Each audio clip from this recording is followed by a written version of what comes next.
Okay, let's see here. Theoretically, we are live, but I'm going to check everything. Tap the mic there. Hopefully you guys can hear me. It's my first live stream, so I'm just going to take a second here to see if that's live. Yep, live there it looks like. I'm going to turn this down so it doesn't dual. Yep, there we are. Okay, and then let's go here. And now we're hearing something. Hold on a second. Oh boy. Great first live stream, right? There we go. Okay. It looks like I'm live, at least on YouTube, which is the main thing I wanted to do. So, all right, let's get into it.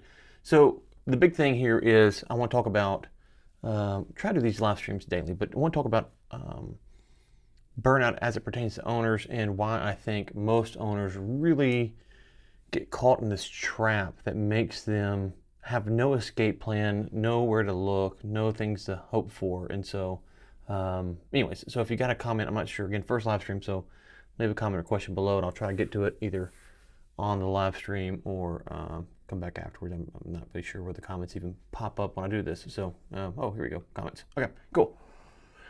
So this is a study that was done, I think it was like 225 owners, and I'm going to show you by the University of New Hampshire.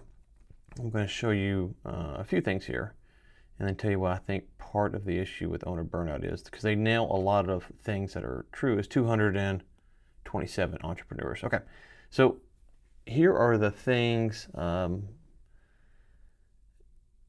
that these owners this study rather found that 88% of owners struggle with their mental health, 34% experience burnout, 27% have a poor work-life balance, 46 struggle with high stress, 22 have insomnia or stress sleep disorders, 27 struggle with loneliness and isolation, and 39% worry about money, and then 41% of women struggle with imposter syndrome. And being that there's less women as owners, I'm sure that's a thing for why they feel that, and then men putting pressure on them. But okay, the main thing I want to talk about is some of this stuff up here. We're gonna right up here, and then okay. So long-term exhaustion can leave those affected feeling like they have lost all initial motivation and momentum for tasks that in prior years was exciting and can be done with ease. Now,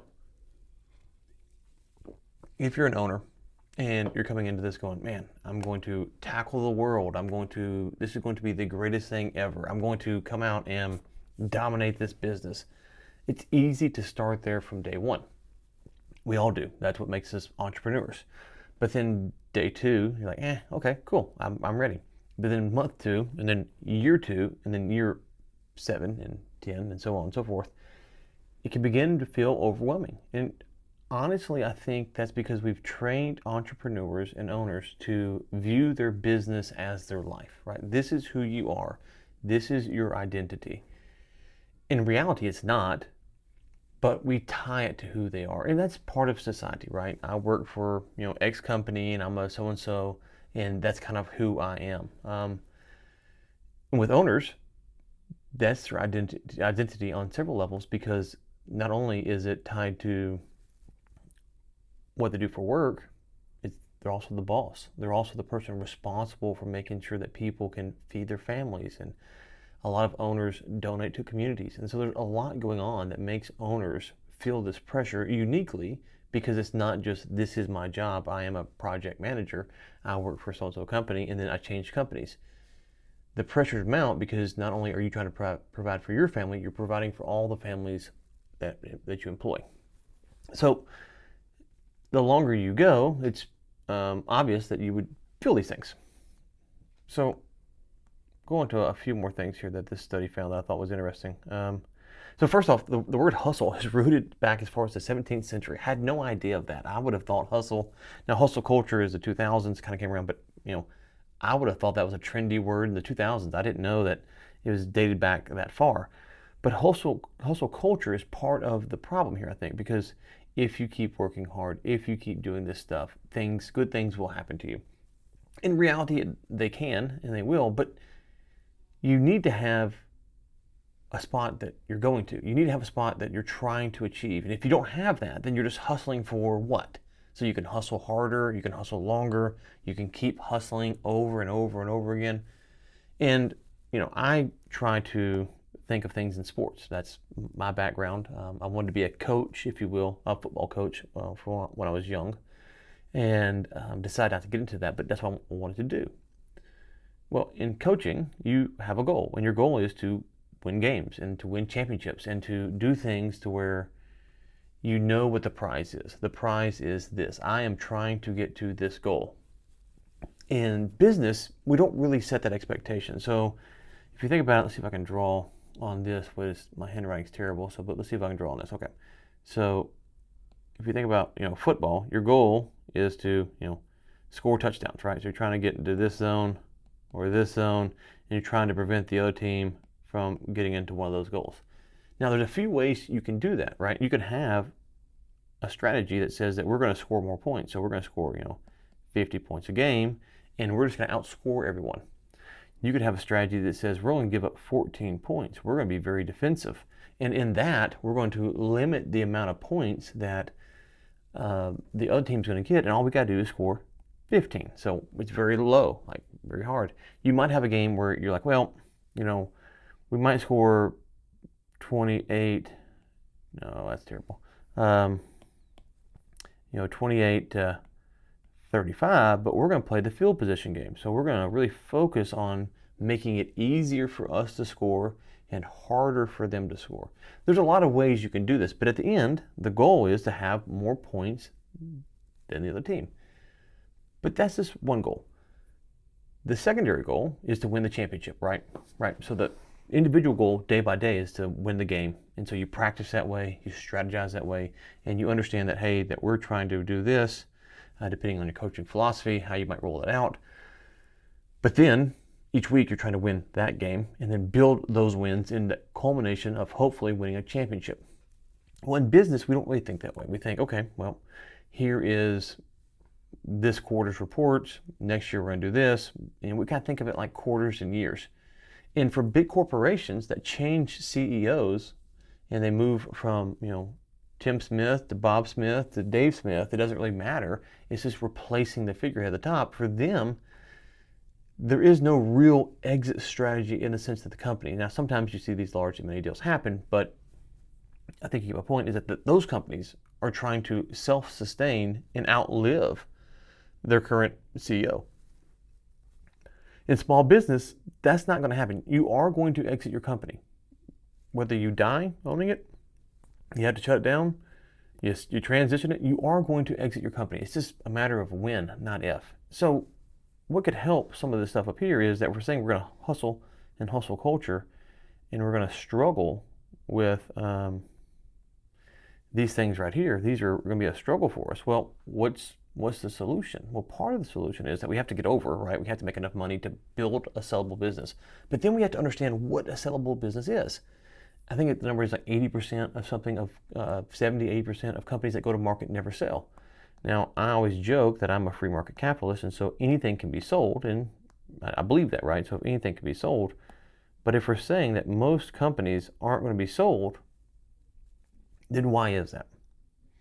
Well, the reason for the why, I think, is tied to the fact that we've trained owners to use their company as their identity. It is who you are. It is what makes you you. It's what makes you tick.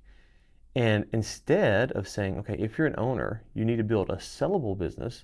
And when you do that, here are the things that you're looking for. So you might say, well, what is a sellable business? And we can get into that at a later time or a different episode. But in short, from the owner standpoint, you need to understand, what is your number? Like, what is your number, right? So how much money does someone need to pay you to retire?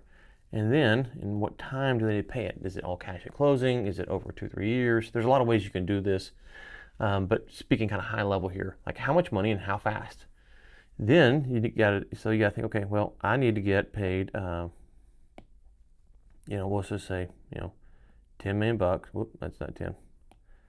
$10 million. $10 million, and I need to have that in my bank account in 4 years. All right, so 4 years, I need to have that. Okay, so now that you understand that, okay, I need $10 million in my bank account. You've talked to your tax people, you talked to your financial planner, you talked to all those people. 10 million bucks in 4 years. That's what you say. Well, you've answered question one, which is what is the target? So if someone came to you and said, hey, I'm going to offer you $8 million today with a $2 million earnout over 4 years, theoretically, depending on your view on earnouts and stuff like that, that hit your goal. If they said $10 million cash today, that hit your goal, right? So once you understand that, you say, okay, this is what I'm working towards. This is like getting to the end zone multiple times, winning the game, and winning the championship. This is the championship mentality. For me, it's $10 million over 4 years, or over 3 years, or there's a lot of ways to do this. But owners often assume that that to get that money, that $10 million in this case, they'll just go to market. Well, I've made $10 million in my business for the past 30 years, so surely someone would look at this company and say, hey, yeah, I want to pay you $10 million right now. No strings attached, just walk out the door. And that's just not how it works. So we set owners up to say, work really hard, scale, grow, and those things are fine. But if you don't do them the right way, it's like playing football the wrong way. So if you say, we're going to win by scoring more points than the other team, but you don't have a great quarterback, you don't have a great wide receiver, you don't have those components, well, cool. You're going to beat the terrible teams, but you're really going to struggle with the good teams because the good teams will outscore you over and over again. So it's easy to say, score more points and you win. Yeah, that's easy to say. But how do you do that? Well, if you're going to score more points in a high score environment, you got to have great skill players, probably pass protection. You got to have all of this stuff that allows you to score more points. And you can have a little bit of a defense, right? A little bit of a defense just to stop.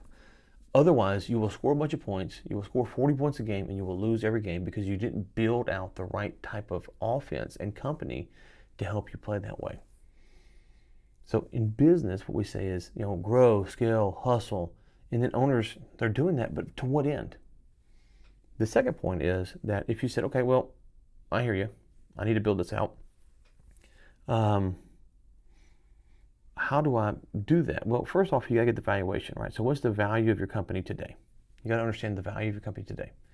So is it worth $3 million, $10 million, $20 million? I don't know. Get the value today. And then, back to time, how long does it take to change the factors that are relevant to my business so that I can fix this and make it worth this magical $2 million that we're saying here? So value and time. So let me give you an example. Let's say that you have one cut. Let's back this up. Let's say that you're doing, I'm trying to make the math in my head here. Let's say you're doing $6 million a year in revenue, and you've got great margins, and you're netting, $2 million, right? Great margins. So you might look at this and go, this is worth $10 million today, right? But you come to find out that of this $2 million, 4 customers make up most of that $2 million, right? So 4 customers. Now, from a buyer's perspective, they're going to look at this and say, well, if I give you this $10 million right here, and one of those customers leaves, the business might crumble. In fact, it probably will crumble. If 2 of them leave, I'm done. So it's not worth $10 million. It's worth maybe $3 million. And I'll pay you $10 million over the next 10 years if they stay, or 5 years, or however you structure the earnout. And so now you're sitting back going, well, okay. It's worth, what I say, 4 for this example. We'll say $4 million for this example. Okay, so it's worth $4 million. So then the question is, okay, so I know now one of the things I have to fix is, I said 4 million, 4 customers, sorry. One thing is I got to take these 4 customers and maybe make them to 8 or to 12 or 15 or something like that. Okay, sounds good. The question then is, how long do I have to have these 12 customers to capitalize on that value? So if you went out overnight and you got 12 customers and you increase your revenue, and all of a sudden you're doing the new numbers, and then the new numbers hypothetically give you a $10 million valuation. It doesn't mean that buyers will view it that way. Why? Because these are new customers. Are there contracts that will keep them to renew? How sticky are you with them? And if you're not very sticky, then they can leave, which means, again, the risk is somewhat high for the buyer. You haven't done repeat business with them. So if you went out and say you had bids and you won a bunch of bids and now you got 12 customers, 12 new customers, and the numbers are higher, at the end of the day, the buyer might not value that because you haven't had a long-term success under this. So the value, which your current value, so current value, and then the time to get there, right? So how much time do you need to get to where you want to go? So it might be that you need to have these customers for 2 years or 3 years or whatever it might be to capture that value. And so if we go back to our analogy, and I'll put a number on this, let's just say this company's worth, for hypothetical here, we'll say this company's worth,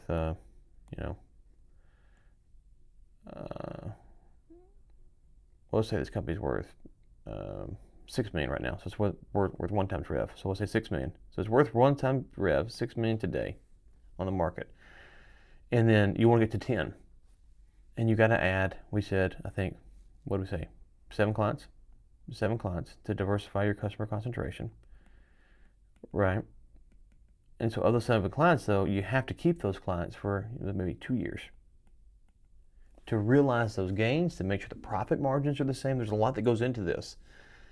So if we're going back up here, we're saying, well, hustle, hustle, hustle. This is really good, hustle. What are you hustling for? What are you hustling for? If we go further in the study, what's interesting is this right here. Business ownership comes with many responsibilities. A single business owner must create a desirable product, manage a business plan, administer finances, comply with business laws, conduct a marketing campaign, provide customer support, hire contractors as needed, and then make a profit, which is last. I mean, it's like, well, I don't know. It feels like make a profit should be higher, but I get what they're saying. Now, they go on to say this is not an exhaustive list of all the tasks the small business owner must juggle, but it's a good representation of the many hats that one must wear on a continuous, never-ending cycle. And this is what I thought stuck out to me. Never-ending cycle, right?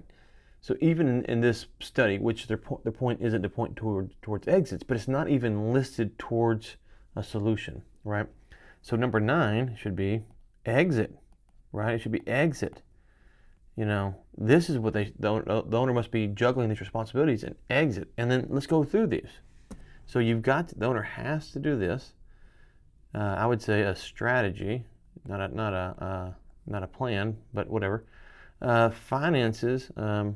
The finances here, they should have probably a fractional CFO. Business laws, they have an attorney that should help with that. Conduct a marketing campaign, yeah, for smaller companies, yep, owner's gonna be involved with that for sure, but eventually you want to outsource, that's terrible. The owner's gonna be involved with that for sure. Customer support, again, as you grow, the owner shouldn't be involved with this, but early on, okay.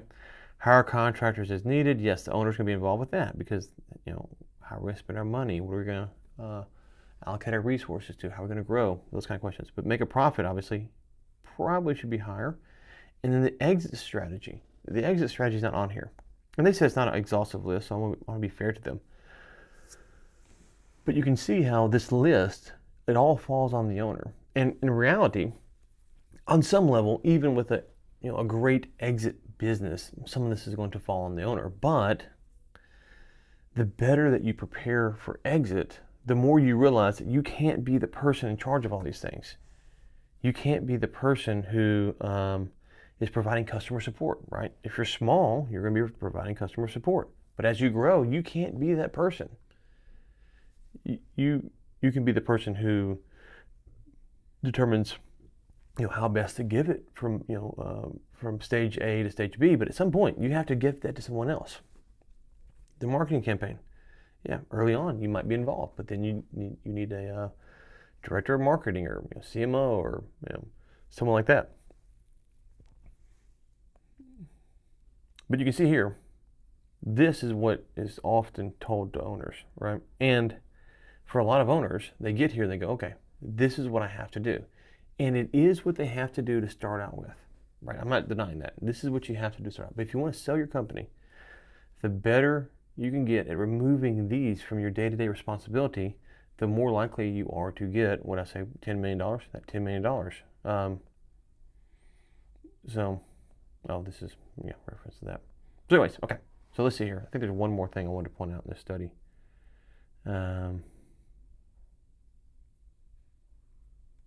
Here it is. Now, when you're building a sellable business, what you have to determine is who is key to the company, to the buyer's new success. Who is key to the buyer's new success? Now, this is talking about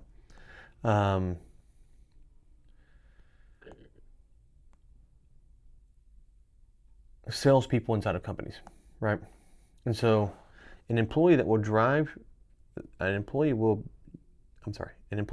will be excited about their task and have invigoration needed to power through challenging tasks, right? So this is a great employee. On the other hand, an employee with drag will cause an employee to procrastinate in their work and struggle, and they will work and struggle to focus. Nearly 60% of sellers, 60%, say that their leadership doesn't know how to motivate them, and even more said that their leaders are out of touch with reasonable goals, right? Now, there's a lot going on here. I don't want to get into these conversations, but I will say, if you understand who are the key players in your business, who are the players that really move the needle, one of the ways that you can incentivize them, and every company should have this, you should have 2 bonus structures at least. But one is like your annual or quarterly or however you want to structure that, your bonuses that might go to every employee in the company. And then the second is, of that pool, and it could be everyone, it just really depends on you and your personality, you need to have your key management tied to the sale of your business. So if we go back up here, and we said, hey guys, our company is currently worth, go back to our analogy, our company is currently, let's see, there's a blank page on this report I can just doodle on. No, our company is currently worth, $6 million. $6 million. We have to add at least 7 new clients to diversify our customer concentration. It's going to take 2 years. When we do that, we'll be worth at least $10 million. There's some other levers that we need to pull, but these are just kind of the main ones for this example. But when we hit $10 million, we're going to make a decision about exiting. And so you guys should be rewarded for that, because I need to add $4 million of value to this company. So as I go through and try to add $4 million of value to this company, what's going to happen is you guys are going to work hard. You're going to try to figure out this stuff. We're going to figure out this together. How do we add these new clients? How do we retain them? How do we keep them happy? How do we manage this? But when we do, and I sell this company for $10 million, don't think for a second that you're not going to be rewarded by that. So you're going to have your yearly bonus, right? Your yearly bonus, which is going to be already preset, or if it's not preset, go ahead and roll this out now. And you're going to have an exit bonus. And the exit bonus is going to work like this. You're going to get, X percentage on the day of closing, right? So whatever this bonus structure is, so much is going to be tied to the day of closing. Now, 6 months later, you're going to get part 2, and then a year later, you're going to get part 3, and then maybe 2 years later. This kind of depends on the earn out, but you can go ahead and set this up for at least a year. So they get 3 tranches, and of those 3 tranches, they're incentivized to stay, which means now the buyer is incentivized to pay a premium because he knows the talent's going to stay, and these are the key people in the company. If you don't have this, you can't talk to your staff about, exiting while you're doing some of the things you're doing. And so if we go back to this problem we saw here, there's no doubt that these reasonable goals aren't all reasonable, for sure. And part of the reason they're not reasonable is because the owner doesn't understand, the sales metrics, the conversion cycles, all that kind of stuff. But part of the reason that they're not reasonable is the owner hasn't told the employees why they're doing what they're doing, especially the key staff, the staff that's going to drive these goals forward. And so you have to have that in mind. Okay. Final thing I'm going to touch on here, is, according to the 2021 Forbes Business Council, a group of vetted business owners and founders and executives Leaders of small to mid-sized businesses shared 14 points on how they felt sustainability could be achieved. Understand what customers want and need. Yes. Have a well-defined process and systems. Yes. Keep an eye on industry trends. Yes. Develop new solutions. I'm going to put that as a maybe. Depends on your business and where you're at. We can chase shiny objects. Some companies need to do this. Others need to avoid it. So maybe. Provide a high level of customer service always. Yes to that one. Be your authentic self. Yes. Well, there's a caveat here, but yeah, we'll say yeah for now. Prioritize yourself and your employees. Going back to the bonuses, right? This is where those bonuses come into play. Your yearly or quarterly or however you're doing that bonus structure plus the exit bonus, right? Don't settle for good enough. If you're going to exit, keep this in mind. Your company will attract the buyers that your company is worth. Bad way to say that, but think about it like this. If you're going to sell your company, okay, and you're going, okay, well, how do I sell my company for the most money? Well, the better positioned you are to sell your company, the better the buyer that you're going to attract. It's not like you can go, if you think about fishing, you might go fish in a pond, and that pond might have big fish, might have small fish or whatever, and you might catch a big fish, you might catch a small fish, you might catch nothing, right? Well, in this analogy, what you're saying is, I have this type of bait, which is your company, and these type of fish eat this type of bait, so now all of a sudden I know that I need to go to this pond because this pond is where all those fish are at, and now they're going to like this bait. Whereas if you take the first kind of analogy, you say, well, I'm going to cast my bait into a random pond and I hope a big fish bites it. That's just not what you want to do. You want to create the right bait for the right fish, right? And so the better you plan for the exit, the more likely you are to get paid a premium and to attract that type of person, buyer. Pursue excellence, yes. Be a leader with value and ethics, yes. Make communication and culture a top priority, yes. Be flexible with yourself, employees, and your customers, sure. Design a money-making model, sure. Faster brand loyalty, yes. But again, here we go. Where is the talk about exits? So if you want to be sustainable, it sounds counterintuitive to talk about an exit, but actually that's, in my opinion, the best way to think about it. Now, some people might go, well, I never want to sell my company. Okay, cool. That's I get that. That's a lifestyle business. Great. Those aren't sellable. Cool. But for a lot of owners, they want to sell at some point, or they think they want to sell, or they haven't thought about selling. And for those people, they need to understand that this is why you have to build something that's exit ready, and you have to do those things, get your valuation, build towards your goal, understand what your actual exit number is. And then if you build out a company that is exit ready, what you will find is that the more you work towards that, the more you will enjoy your company. And maybe the harder it is to sell, right? Maybe it's harder for you to exit. But also, it can allow you to work on the post-sale life. So once you sell this company, what are you going to be doing? Well, you need to figure that out. And the best way to figure that out is by building a company that's not dependent on you, which makes the company more valuable and allows you to pursue other interests. That could be spending time with the grandkids. That could be working on a new business not related to this one. It could be a lot of stuff. But if you don't build this out right, then all of a sudden you're going to find yourself in a spot to where you need to sell.